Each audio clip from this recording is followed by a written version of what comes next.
이번 주 시민데스크 잘한 뉴스 아쉬운 뉴스에서는 역대급 보고 속 먹통이 돼버린 내비게이션의 실체를 알려온 YTN 단독 보도와 함께 택배 산업 이래 처음으로 실시된 택배 없는 날의 모습을 기록한 사회부 보도에 대해 얘기 나눠봅니다. 이번 주는 어떤 시청자 의견이 올라왔을까요? 시청자 브리핑 시시콜콜 위클리 픽. 여러분의 물음에 YTN이 시원하게 답해드립니다. 오늘 내가 본 DMB 시간에는 프로그램 인생고수에 대한 DMB 시청자위원들의 의견을 들어봅니다. 전례 없이 길었던 장마가 우리에게 남긴 교훈은 무엇이었을까요? 오늘 전격 인터뷰 취재 후 시간 김진두 기상 전문 기자와 함께 지난 54일을 돌아봅니다. 시청자 여러분, 한 주 동안 안녕하셨습니까? 시민데스크 박광열입니다. 다소 잠잠하다 싶었던 코로나19가 수도권을 중심으로 빠르게 확산하고 있습니다. 5개월 만에 신규 확진자 수가 다시 세 자릿수를 기록하면서 이 중대본은 사회적 거리두기 단계를 상향 조정했죠.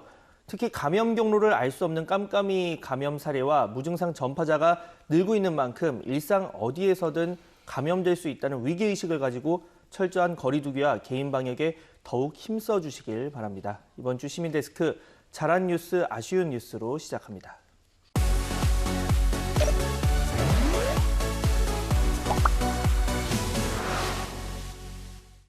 네, 오늘 함께 이야기 나눌 분들 소개해드립니다. 경희대 소통문화연구소 김은정 책임연구원, 정영희 시청자평가원, 그리고 권영희 YTN 해설위원 나오셨습니다. 세 분 어서 오세요.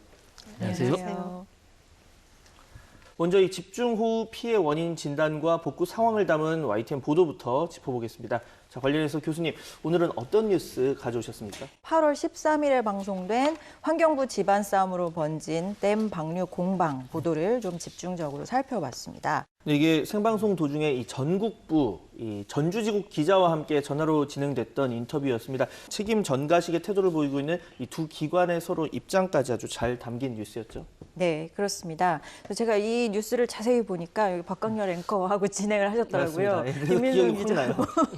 예, 전화 연결을 해가지고 진행을 해주셨는데요. 저는 여러 가지 이 뉴스의 내용을 보다가 이 사안을 대하는 언론의 태도에 대해서 약간 의아한 부분이 있었습니다. 사실상 이 내용을 이렇게 들여다봤더니 언론의 해석을 통해서 제기된 문제를 다른 기관이 언론을 통해서 해명한 것.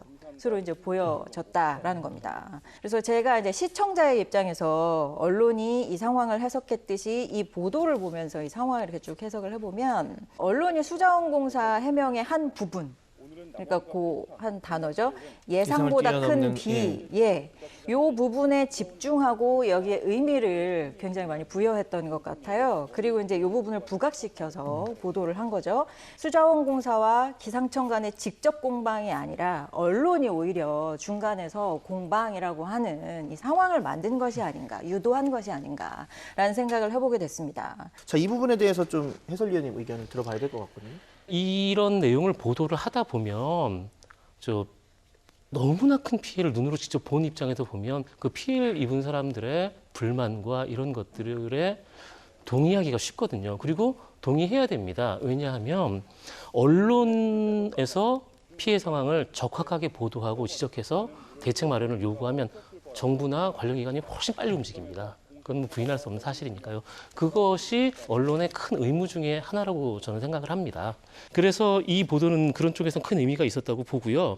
교수님 지적하신 대로 근데 두 기관 이해 관계가 상충되는 부분이 있다고 해서 그걸 두 기관의 충돌로 보일 수 있게끔 돼 있는 것은 약간 문제가 있어 보이긴 하죠. 그 부분은 그런 의도를 가지고 작성하지 않았을 거라고 저는 확신을 합니다. 근데 시청자들 께서 그럴 수도 있다 이렇게 받아들였다면 뭐 다음번에는 그런 거를 약간 수정하거나 다른 뉘앙스로 써야 될 그런 필요가 있다고 보여집니다.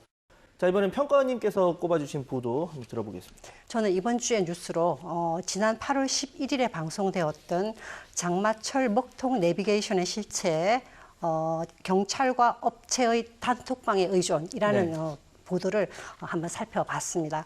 이 뉴스는 운전자들이 단순히 출근길 교통 대란으로 인해서 뭐 고생을 한다, 아니면 불편하다 이런 차원이 아니라 사실상 넓게 보면 이건 교통 안전의 문제이거든요. 그래서 사고가 난다 그러면 굉장히 큰 사고가 날 수 있는 그런 상황이었기 때문에 이것은 굉장히 중요한 주제였고, 그리고 또 관계 기간에 해결책을 독려할 수 있는 아주 좋은 아이템이기도 했습니다. 다만 기자의 멘트로는 발언이 되지 않았지만 자막으로 곡소리 나는 출근길이라는 표현이 있었습니다. 뉴스라는 것은 그 시대의 보편적인 언어가 무엇인지, 그리고 표준적인 표현법이 무엇인지, 그리고 바람직한 또 언어 사용이 무엇인지의 기준이 될 수가 있기 때문에 이런 말들은 조금 사용을 자제해 주시는 것이 어떤가라는 그런 느낌이 들어서 제가 이 뉴스를 이번 주에 뉴스로 선정을 했고요. 저 평가원이 궁금한 게 있는데 곡소리라는 표현 전 흔하게 쓰거든요. 네, 맞아요. 이게 이제 그리고 곡이 표준어잖아요. 상가에서 하는 뭐 그 곡소리. 그게 안 좋은 뉘앙스인 건가요? 아니면 곡소리라는 표현 자체가 나쁘거나 표준어가 아니거나 비속어거나 그렇지는 않지만 왜냐하면 이거는 굉장히 감정적이고 때로 약간 자극이 들어간 자극적인 그런 뉘앙스가 될 수가 있기 때문에 사실은 교통체증의 상황은 굉장히 힘들고 누구나 더 다 버거운 상황인데 그걸 곡소리 나는 교통체증이라고 딱 정의를 해버리면 그것 자체가 더 부담스럽게 올 수 있는 그러니까 상황에 대한 자극을 좀 뭐랄까 증가시키는 말이기 때문에 그리고 또 뉴스에서는 연성 뉴스가 있고 경성 뉴스가 있을 수가 있죠. 그죠? 좀 부드럽게 시청자들한테 가도 되는 그런 코너에서는 문화적으로 보편화되어 있는 용어들을 써도 괜찮겠지만 좀 엄격하게 규격화되어 있어서 이렇게 전달되는 메시지들에는 그럼에도 불구하고 우리 사회의 보편적인 표준어와 표준적인 용법을 써주는 것이 저널리즘의 원칙이 아닐까라는 생각을 하면서 선택을 해봤습니다. 그럴 수 있을 것 같습니다. 저 한 번도 그런 생각을 해본 적이 없어요. 평가원님 지적해 주시는 걸 들으면서도 그런가?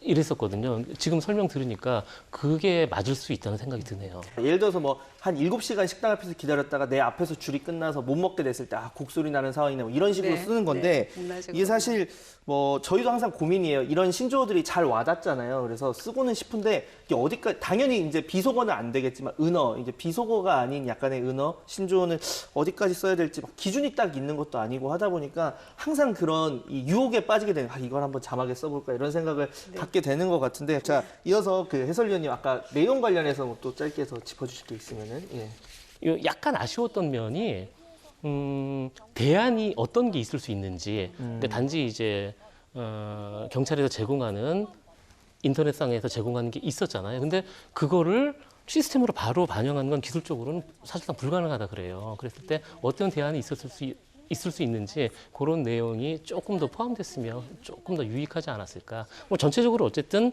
평가원님한테 뭐 지적을 받긴 했지만 전체적으로 저는 유익하다를 떠나서 좀 재밌었던 기사였던 것 같아요. 이번 보도를 통해서 사람들이 앞으로는 이렇게 그때그때 안 막히는 길로 잘 다닐 수 있게 좀 도움이 되는 그런 앞으로 후속 보도까지 좀 기대를 해보겠고요.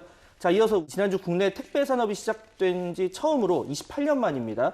평일에 택배 없는 날이 있었습니다. 이날의 모습을 담은 YTN 보도도 잇따랐는데 관련 내용 살펴보겠습니다. 먼저 교수님. 예, 저는 지난 8월 14일에 방송된 나르고 또 나르고 12시간 고된 노동에도 첫 휴가 생각에 방긋 보도를 이 보도를 굉장히 인상 깊게 봤습니다.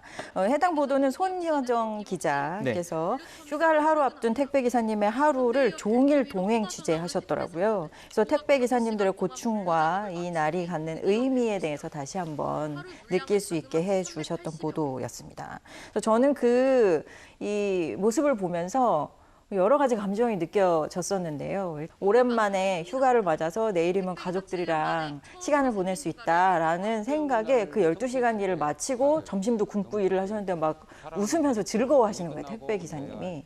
그걸 보면서 괜히 미안한 마음이 들었습니다. 그래서 이 보도로 인해서 사실은 좀 관심이 생겨서 YTN의 다른 관련 기사들을 좀 찾아보게 되더라고요. 그중에 이제 제가 발견한 게 더 뉴스, 더 인터뷰 코너. 오늘은 택배 없는 날 28년 만의 휴무 의미는 이 코너에서는 택배 없는 날의 지정과 그 과정, 그리고 그 동참하는 업체, 문제점, 앞으로의 과제 등등에 대해서 이제 상세하게 이야기를 해주셨습니다.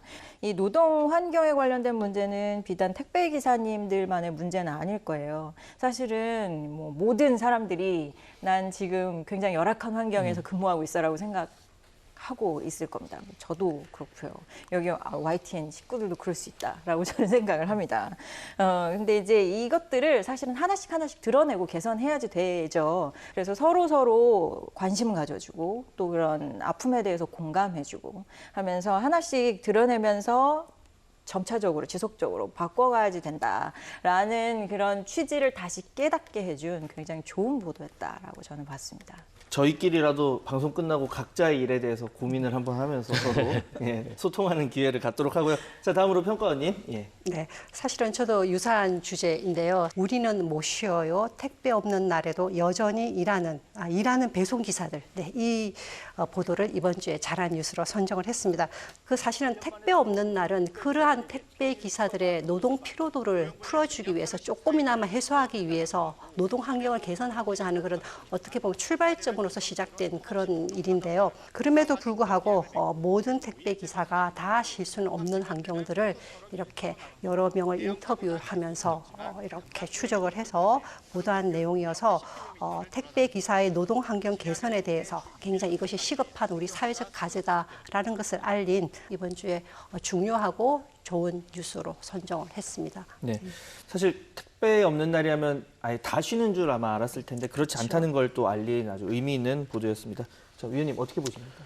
손쉽게 우리가 거의 매일 이용하는 택배에 대해서 다시 한번 생각해 볼 수 있는 좋은 계기였다고 생각이 들고요. 택배 없는 날을 다룬 보도 이후에 노동 관련 보도가 눈을 돌려야 할 곳을 다시 더 확장해서 찾아야 될 것 같습니다. 눈에 띄지 않는 곳에서 일하시는 다른 많은 분야에 많은 분들이 계시잖아요. 우리 모두 또 특히 언론이 중점적으로 찾아내는 그런 노력도 많이 기울여야 될 것 같습니다.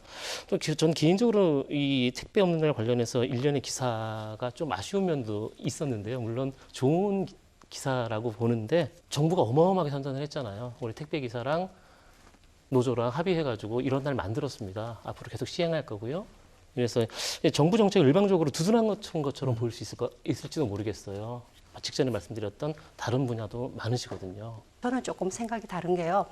사실은 왜냐하면 다른 노동 환경도 물론 다 중요하게 고려를 해야 되는 것이지만 이 택배 기사와 우리가 플랫폼 노동자라고 얘기를 하잖아요. 그죠? 네. 그런 부분에 노동자들의 수가 점점 많아지고 전체 산업에서 비중이 굉장히 커지고 있는 그런 환경이거든요. 그 얘기는 다르게 얘기하면 그 산업의 노동 환경이나 이 모든 것이 아직은 완전하게 규정되지 않는 초기의 형태이기 때문에 지금 우리가 그 법률을 잘 만들고 규정을 잘 해놓는다 그러면 점점 노동자가 확장되고 있는 그런 산업의 영역에서 노동자의 권익이나 위치나 이런 것을 조금 더 잘 보호할 수 있기 때문에 맞습니다. 네, 전적으로 그래서 중요한, 동의하고요. 네. 그래서 아쉬웠던 게 그런 부분까지 기사가 좀 더 확장돼가지고 네. 이런 게 택배 없는 날을 시발로 해서 이런 구조적인 문제가 있으니 법 제도까지 개선돼야 되고 그런 현재 상황을 다 아울러 가지고 그 택배 노동시장 전반을 좀 둘러볼 수 있는 그런 계기와 기사가 나왔었으면 더 좋았을 거라고 생각해요. 네, 저는 지금 두 분 얘기를 들으면서 보통 시청자 평가원님이 언론 저희 뉴스 보도에 대해서 좀 비판을 하면 해설위원님이 보통 방어를 하는 이런 입장인데 지금 반대가 됐어요. 그래서 아쉬웠다니까 뭐가 그래도 막 하면서 이렇게 너무 좋은 것 같고 사실 그 꾸준히 보도하는데 제일 좋은 건 특집 만드는 겁니다. 그래서 계속하면 계속 해야 되기 때문에 더 많은 걸 찾다 보면 그 안에서 좋은 의견도 나오고 연속성 있는 보도가 되니까 그런 부분도 분명히 저희가 하나의 대안으로 고려할 수 있지 않을까 생각이 듭니다. 자, 오늘도 이 YTN의 더 나은 보도를 위한 이 세 분의 애정어린 분석과 또 해설 잘 들어봤습니다. 세 분 오늘 말씀 감사합니다. 네, 믿고 보는 뉴스를 만들기 위한 노력은 계속됩니다. 시청자 브리핑 시시콜콜 위클리픽. 이번 주 시청자 의견 함께 보시죠.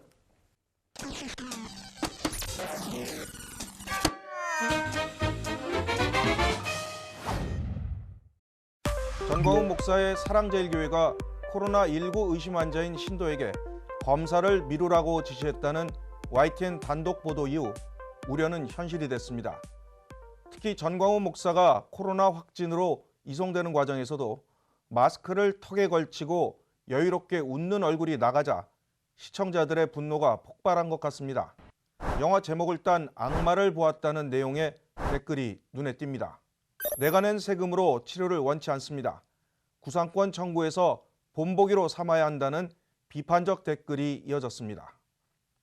아예 치료를 해주지 말라고 직접 전화를 걸어온 시청자도 있었습니다. 저 정광훈 저 사랑교회인가 뭔 교회인가 그 확진자들 자가격리만 시키고 치료해주지 마세요. 제가 낸 세금으로 치료되는 거 원치 않으니까. 전광훈 목사의 광복절 집회를 허가해준 사법부를 질타하는 목소리도 높았습니다. 집회 허가한 판사가 책임져라. 판사 탄핵해라. 좌우를 떠나 공동체와 전 국민의 안전을 위하는 이들은 지탄받아 마땅하다. 또 전광훈 목사가 자꾸 화면에 나오는 것에 대해 안 봤으면 좋겠다. 뉴스하지 마라. 이 정도면 개신교 측에서 들고 일어서야 하는데 나 몰라라 하네 등 다양한 의견이 올라왔습니다. 코로나19 치료는 전 목사 개인이 아닌 국가가 맡는다는 것 등은 시청자들께서도 잘 이해하실 겁니다. 일련의 일들을 방역에 대한 도전이라고 여기는 많은 분들이 분노하고 있습니다. 광화문 집회를 취재한 모든 YTN 기자도 코로나19 검사를 받고 있습니다. 코로나19만 집중 보도하고 집회 내용은 왜 보도하지 않느냐는 의견도 있었지만 YTN은 그 내용도 다뤘습니다.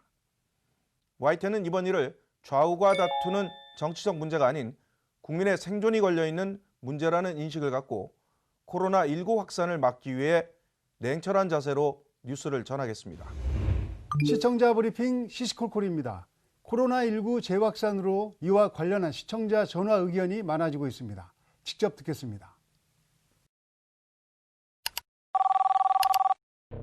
정광훈이는 알아보시면 알겠지만 교단에서 제명당한 사람이요. 그래요. 목사도 아니에요. 지금.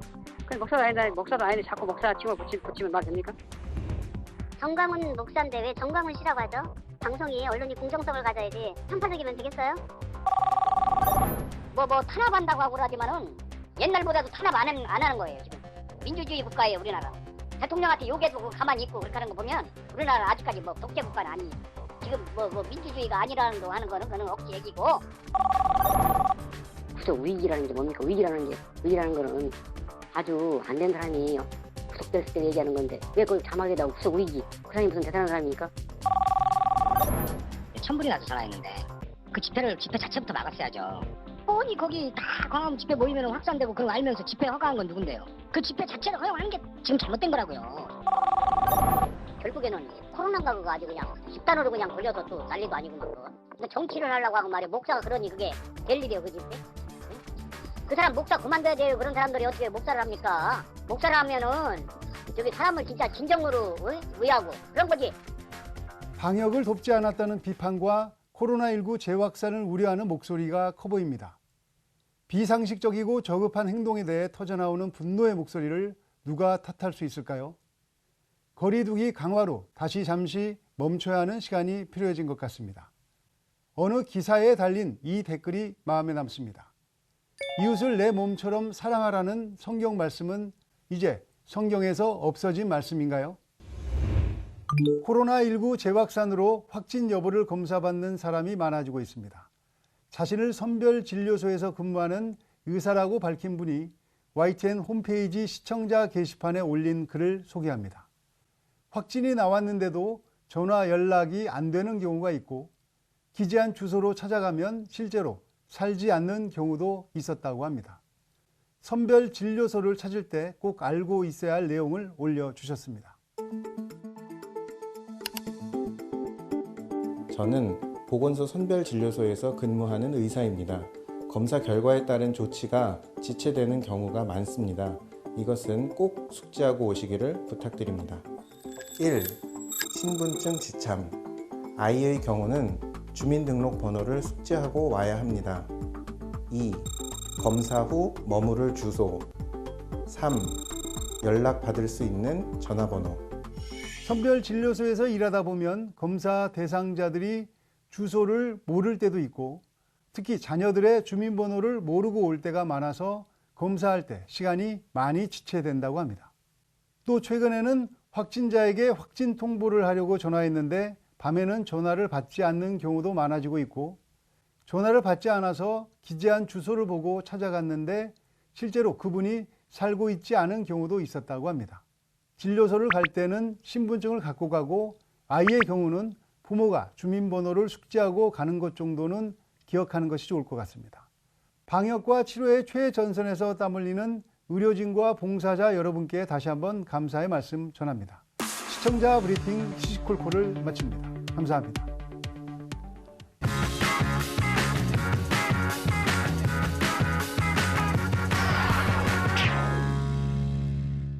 YTN DMB에서 방송된 프로그램을 소개하는 내가 본 DMB 시간입니다. 오늘은 프로그램 인생고수를 주제로 한 8월 DMB 시청자위원회를 살펴보겠습니다. 지금 함께 보시죠. 8월 YTN DMB 시청자위원회 회의를 시작하겠습니다. 요즘 너무 빨리빨리 전부 다 그냥 속도만을 중시하는 시대라서 이렇게 기다림의 미학을 보여주는 부분이 이렇게 화면하고 어우러져서 저는 이분이 인생 철학이라든가 어떤 인내심 이런 거에 좀 많이 생각해 볼 좀 계기가 돼서 그런 부분은 이 인생고수 프로그램의 목적에 상당히 부합하는 부분이 아니었나. 처음에 이런 프로그램이 좀 의미가 있을까 이렇게 생각을 하고 봤는데 세 편을 보다 보니까 우리가 미처 모르고 있었던 한 분야의 정말 그 세계적인 명인 장인을 소개하고 기록하는 그런 그 의미가 있는 프로그램이구나 하는 그런 그 느낌을 받았습니다. 예. 조명된 인물들의 성별이 모두 좀 남성에 치우쳐져 있었던 점이 조금 아쉬웠었습니다. 물론 이제 사회적으로 그 남성분들이 훨씬 더 어떤 것을 몰두를 해서 성공을 하실 확률이 많았던 건 맞지만 그래도 지금 시대가 좀 변한 만큼 그 성비에 관련해서도 조금 신경을 쓸 수 있었다면 좋지 않았을까. 되게 이제 말하는 진행되는 스토리가 비슷한 것 같아요. 그래서 어느 순간에 좋아했고 그 다음에 어려움을 겪었고 그 다음에 어느 순간에는 좀 빛을 발했고 그 다음에 나중에 이제 후인들이 와서 잘해주길 바란다라는 그 외에 아마 그 분야에서 대가기 때문에 좀 더 많은 이야기를 우리들한테 해줄 수 있는 그런 부분도 많을 것 같은데 아마 분량의 한계 때문에 그런 부분이 좀 적었던 부분이 좀 아쉬웠고요.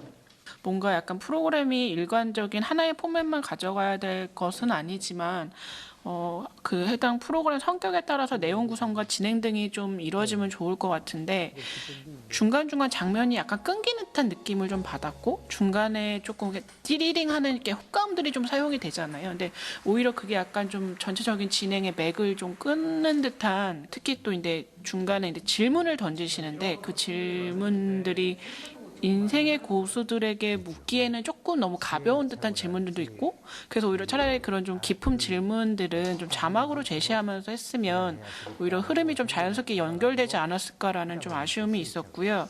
저는 이분이 대단하신 게 전통을 그대로 이어가는 것이 아니라 육합죽이라고 그래서 발전시키신 게 더 대단한데 그 부분에 대해서는 이분의 말로만 보여줍니다. 육합죽을 화면으로 보여주긴 했지만 육합죽이 기존의 대담과 어떤 차이가 있는지 좀 사진으로 찍어서 보여주고 아니면 그것이 이제 카본이라고 하는 그냥 보통의 낚싯대와 어떤 차이가 있는지를 좀 보여주면 아 이게 대단하구나 라는 것을 좀 알게 될 텐데 그런 부분도 없었고요. 그래서 좀 지루했던 것 같고요. 인생고수는 좀 혼란스러운 연출과 사뭇 일반적인 느낌이 겹쳐지면서 그 부분이 계속해서 좀 맞지 않는 듯한 느낌을 좀 받았고요. 본편 시작 이후에는 몰입도는 괜찮았던 것 같아요. 좋았던 것 같아요. 그리고 처음 몇 컷에서 황정리 액션 배우의 유튜브 조회수가 얼마나 높은지 뭐 이런 걸 보여주는데 뭐 최근에 인터넷 방송이 주목받고는 있지만 좀 방향성을 못 잡은 느낌을 좀 받았습니다. 낚시터에서는 이제 어떤 삶의 여유라든지 기다림의 미학이라든지 이런 것들이 기다림의 미학이라는 그 말로서 설명하는 것이 아니라 그 어떤 분위기 연출을 통해서 그것이 우리가 시청자가 느껴져야 되는데 고기 잡는 데 집중을 하는 이제 한 마리 잡았다 드디어 이게 꼭 고기를 잡기 위한 그런 낚시가 아니라 안 잡혀도 의미가 있다는 것을 말로 하면서 왜 시계바늘을 그렇게 빨리 돌리는지 시청자들이 좀 한 번 더 생각하게 되는 그런 짧은 시간이 됐으면 좋겠다는 생각이 들어요.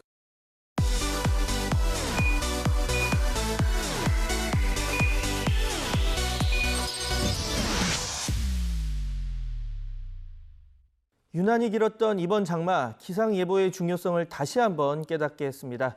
오늘 전격 인터뷰 취재 후 시간에는 김진두 기상 전문 기자와 함께 수마가 휩쓸고 간 지난 50일을 되돌아봅니다. 지금 함께 보시죠. 여러분 안녕하세요. 홍보혜경입니다. 오늘은 역대 최장기간의 장마로 기록된 올여름 장마의 모든 것을 김진두 기자와 함께 낱낱이 파헤쳐봅니다.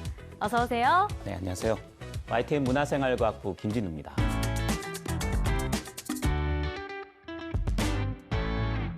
이번 폭우로 숨지거나 다친 사람만 40명이 넘었습니다. 네. 이렇게 장마가 이례적으로 길었던 이유가 뭔가요? 장마 같은 경우에는 과거와 지금과는 완전히 달라졌습니다. 그러니까 과거에는 굉장히 오랜 기간 동안 비가 조금씩 내리던 장마였다면 1990년대 이후 온난화의 영향이 직접적으로 다가오면서부터는 장마 동안에 비가 안 내리는 마른 장마가 나타나거나 또는 장마 기간에 비가 내린다고 해도 오랜 기간 내리는 게 아니라 하루 이틀 사이에 굉장히 많은 양의 폭우가 쏟아지는 그런 형태로 바뀌었습니다. 마치 스콜처럼요. 그렇습니다. 거기에 더 길어진 이유는 이 더위를 몰고 오는 북태평양 고기에 확장하면서 장마 전선을 북한 지방으로 밀어 올려야 되는데 북극과 시베리아에서 올해 나타났던 초고온 현상 때문에 북극에 머물러 있던 찬 공기가 중위도까지 내려오면서 북태평양 고기압이 확장하는 걸 막아버리면서 8월 넘어서까지 8월 중순까지 장마가 길게 이어지는 그런 특이한 현상이 나타났습니다. 근데 최근에 노르웨이 기상청이 굉장히 이슈가 됐어요. 사람들이 이렇게 해외 기상청 홈페이지까지 들어가게 된 이유가 뭔가요? 기상청의 예보라는 거는 맑은 날씨보다는 비가 오거나 특히 재난 상황일 때 국민들이 체감하는 게 굉장히 달라집니다.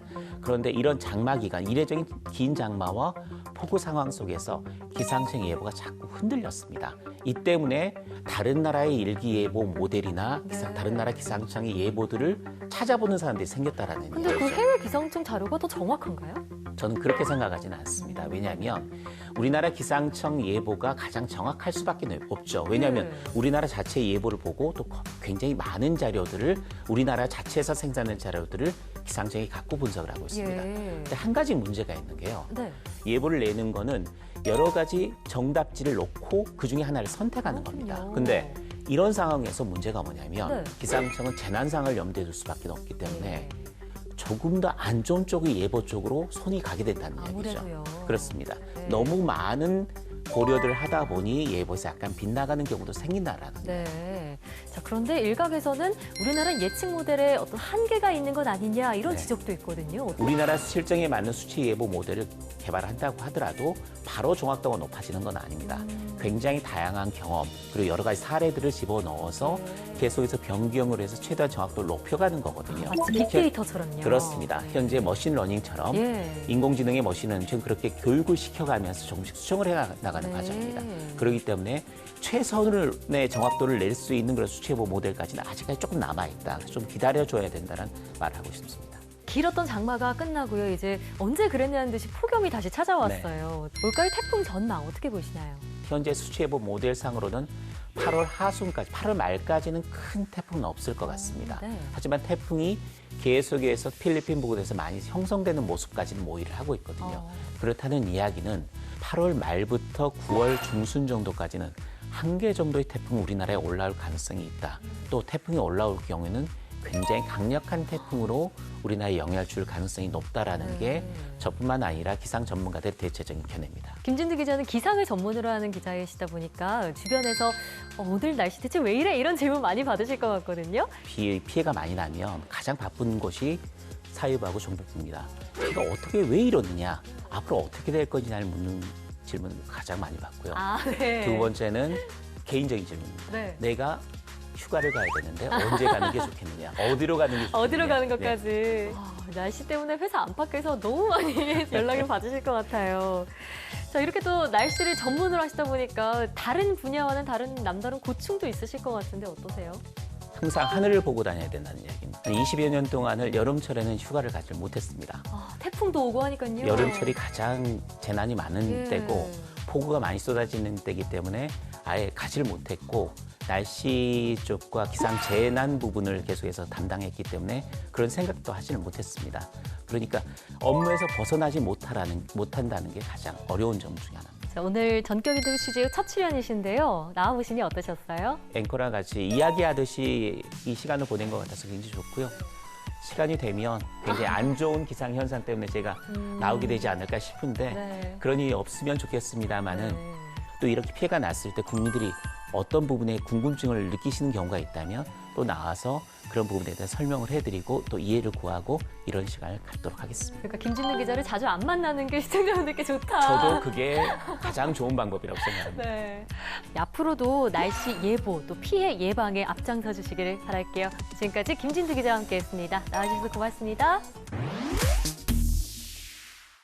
전격 인터뷰 취재 후 오늘 저희가 준비한 소식은 여기까지입니다. 앞으로도 YTN 뉴스 챙겨보시면서 다가오는 가을 태풍에 잘 대비하시고요.